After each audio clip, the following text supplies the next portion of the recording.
Welcome back everyone to another video on this channel. This time the topic is how to use iCloud Keychain on your iPhone.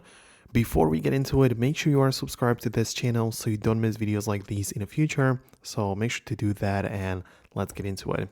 So you should of course note that you can get there by opening up the settings, then tapping on your name and then go to your iCloud, and what you gotta do is to click on the passwords right here, and here's the iCloud passwords and keychain.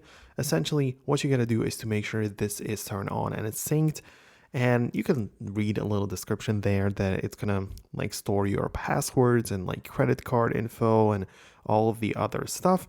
But there is one important thing to make clear, and that is that in iOS 18 the keychain is not really a thing anymore, as we have this dedicated passwords app now which can track passwords from all of the different locations. So just make sure to do this, make sure to add the app to your home screen or know where it is, and this app is going to be the one which you want to refer to in the future. So when you open it up and scan your face to get inside, you can find all of the passkeys, codes, securities, and other stuff, which is all of the previous keychain details, but obviously it's the same principle, but now in the passwords app.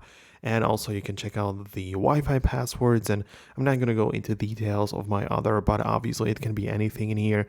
Just so you know, this can be done through this application, right? So this is just how it works. And essentially, in case you want to add something in here, what you can click on is this plus button and choose a website, username and password, in case you want to do it manually. But a lot of times when you want to just sign in through Safari or a specific app, it's going to ask you if you want to save the password to your iPhone, and if you do click on save, it's going to appear in the passwords app right here. So it's pretty intuitive and easy to use.